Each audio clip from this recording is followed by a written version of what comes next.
Hürmetli vatandaşlık işini davamlaştırıyoruz. Bugün Çiğslağ 2021 yıl 6. ayının 2. günü.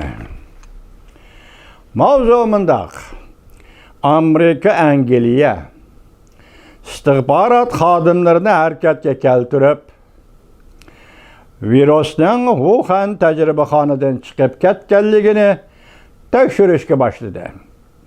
Beijing javob qaytardi. Mavzuli xabar 6. ayning 1. kuni Dui torbetida e'lon qilindi. Xabar bundoq boshlandi. Amerika Qo'shma Shtatlari prezidenti Joe Biden istihbarat xodimlariga buyruq tushirib, yuqumli virusning kelish manbini tekshirishni talab qilgandan keyin Angliya istihbarat organlari ham yuqumli virusning Wuhan tajribaxonasidan chiqib ketish mumkinligini tekshirishga boshladi. Jungo Tashqi ishlar ministrligi bayonotchisi Wang Wenbin 5. ayning 31. kuni bunga javob qaytardi. Jungo Tashqi ishlar ministrligi aloqador taraflar to'rbeti 5. ayning 31. kun tarqatgan xabarda bundoq ko'rsatildi. Wang Wenbin muxbirlarni kutib olish yig'iniga riyosatchilik qildi. Muxbir bundoq savol qo'ydi. Amerikada Davlat Majlisida 29 nafar Cumhuriyetçiler Partiyasining mansublari birlashma imzoli xat yozib, Jungo Kompartiyasining yuqumli virusning tarqalib ketishiga mas'ul bo'lishini talab qildi.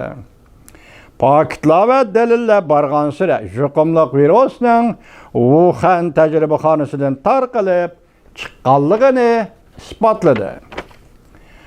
Jungo bu faktlarni yoshirganlikdan Amerikada 600 ming, butun dunyo bo'yicha bir necha million kishining vafot bo'lishini keltirib chiqardi. Jungo Kompartiyasi bunga mas'ul bo'lish kerak dedi.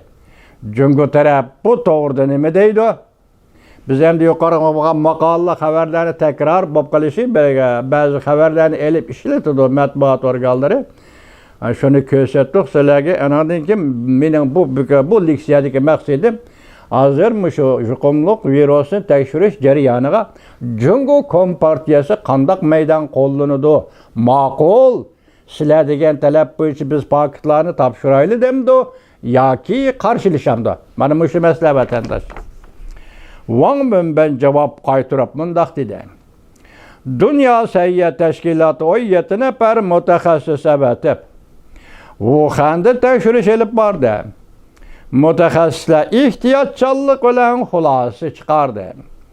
Jungoning tajribaxonasidan yuqumli virusning tarqalib chiqqanligi to'g'risidagi faraz asla mumkin emas. Amerikada ba'zi kishilar faktga, ilm-fanga butunlay sal qaravotidi.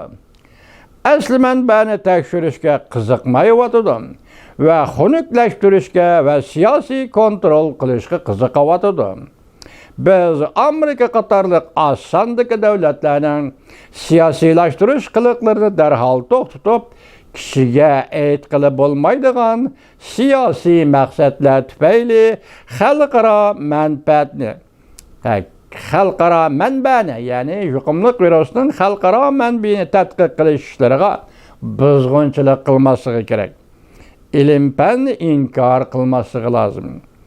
Bundan burun Angliya Shanbalik Times gazeti 5. ayning 30. kuni oshkorlab bundoq ko'rsatdi.